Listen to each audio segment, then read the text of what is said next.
తెలంగాణ రాష్ట్ర ప్రభుత్వం ప్రతిష్టాత్మకంగా అందజేస్తున్న ఇందిరమ్మ ఇల్లు రాలేదని మనస్తాపానికి గురై పారిశుద్ధ్య కార్మికుడు ఆత్మహత్య యత్నానికి పాల్పడ్డాడు. యాదాద్రి భువనగిరి జిల్లా ఆలేరు మండలం కొలనపాక గ్రామంలో గ్రామ పంచాయతీ పారిశుద్ధ్య కార్మికుడు గంధమల్ల పోచయ్య ఇందిరమ్మ ఇల్లు రాలేదని మనస్తాపానికి గురై లట్టపీసు చెట్టు ఆకు పసరు తాగి ఆత్మహత్యకు పాల్పడిన సంఘటన శుక్రవారం కొలనపాకలో చోటు చేసుకుంది. స్థానికులు పోచయ్యని గమనించి హుటాహుటిన ఆలేరు ప్రభుత్వ ఆసుపత్రికి తరలించారు. ప్రభుత్వ ఆసుపత్రిలో చికిత్స అందజేశారు. ఈ సందర్భంగా గంధమల్ల పోచయ్య మీడియాతో మాట్లాడుతూ గ్రామ పంచాయతీలో గత 30 సంవత్సరాల నుండి పనిచేస్తున్నారు. ఇల్లు లేక పూరి గుడిసెలో ఉంటూ జీవనాన్ని కొనసాగిస్తున్నాను. ఇందిరమ్మ ఇల్లు వస్తుంది, పట్టాలు ఇస్తారని ఆశతో ఉంటే తీరా ఇందిరమ్మ ఇల్లు పట్టా ఇవ్వకపోవడంతో మనస్తాపానికి లోనై ఆత్మహత్యకు పాల్పడినట్లు పోచయ్య తెలిపారు. వెంటనే ఆలేరు శాసనసభ్యులు బిర్లా ఐలయ్య స్పందించి నాకు ఇల్లు మంజూరు చేయాలని మీడియా ముఖంగా కోరారు. ఇల్లు రాలేదని నాకు ఇల్లు ఉందని చెప్పి గ్రామ పంచాయతీ సెక్రటరీ భాష వీళ్ళందరికీ వచ్చి ఇల్లు నీకు లేదు, నువ్వు గ్రామ పంచాయతీ పని చేసినా కానీ మేము వివరాలు వస్తాం అని చెప్పి పేరు కొట్టేసి వివరాలు పెట్టాడు.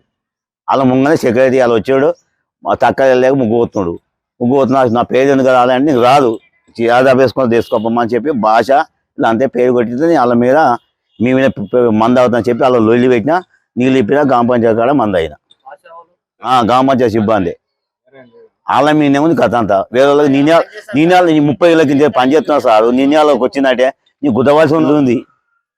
రాదు నీకు ఏం చేసుకోవచ్చు తాపు. గ్రామ పంచాయతీ సెక్రటరీ భాష అని ఉన్నాడు మొత్తం నాకు ఇల్లు రాదని చెప్పాడు.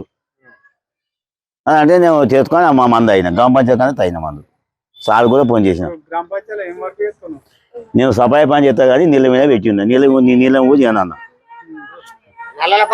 ఎంపీపీ నాది ఎంపీపీ ఏమన్నా అంటే మీ సాలే కొట్టేసింది, నాదేం లేదని భాష అన్నాడు.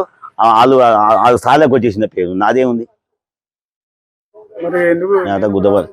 గుద్దవలసి ఉన్నాడట. నేను ఎమ్మెల్యే దామడం కానీ ఈ రాజపంపలగా వీళ్ళు ఉన్న సాలతానే ఉంది కథ అంతా. భాష చెన్నీరు వాళ్ళు ఉన్నాడు మొత్తం అంతా సిబ్బంది మొత్తం వాళ్ళు ఉన్న సాలతానే ఉంది కథ అంతా. మొన్న వచ్చే కొత్త ఆయన వచ్చాడు, పాత కొత్త ఆయన నిన్యాలు వచ్చిన ఆయన ఏం తప్పలేదు. పాత ఆయన చేసాడు రామకృష్ణ. నేను చెప్పిన ముంగడ ఉడి పెట్టుకొని సత్తా అన్న ఎంపీపీ సావుగా ఇంకా నరసింహ నన్ను సావుకు మీ ఇల్లు తాస్తుంది, నీ పేరు ఎట్లయినా అని చెప్పి ఆయన కూడా చెప్పాడు నరసింహుడు. నువ్వు రావుకు నీకు రావాల్సిందే, ఊరు మొత్తం నీకు రావాల్సిందే అని కానీ ఊరు మొత్తం చెప్తుండు. ఎంపీపీ అంటే నేను ఎంపీ కూడా అన్న మరి ఎట్లయితే తెలియదు, మరి నాకు రాదు రాదట. అందరికి వచ్చిన నాకు ఇంతవరకు ఇప్పుడు కూడా ఆయన అంటున్నారు. మరి ఏం చేయాలి చెప్పు. నాకు గుల్లగడ్డ పోయినా ఏం తీసి ఇచ్చిండు, మన కడుపు చెక్ చేసి మళ్ళీ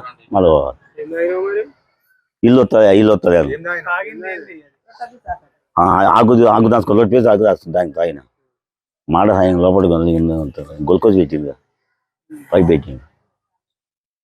ఇందిరమ్మ ఇల్లు రాలేదని చెప్పింది. అన్నకు రాదట. గ్రామ పంచాయతీ సిబ్బంది మీద మొత్తం ఉడకాలు మొత్తం వాళ్ళకి రాసి మొత్తం నాకు రాలే. సెక్రటరీ భాష ఉన్నాడు, అన్న ఉన్నాడంటే వాళ్ళు తానే ఉంది కథ అంతా. గుద్దపలిసి ఉన్నాడట. గిదే ఉంది ఇల్లు అందరికి తెలుసు. ఇల్లు కావాలి చెప్పాలి. స్వామి బోధానంద గోసేవ ఆశ్రమం సైథాపూర్.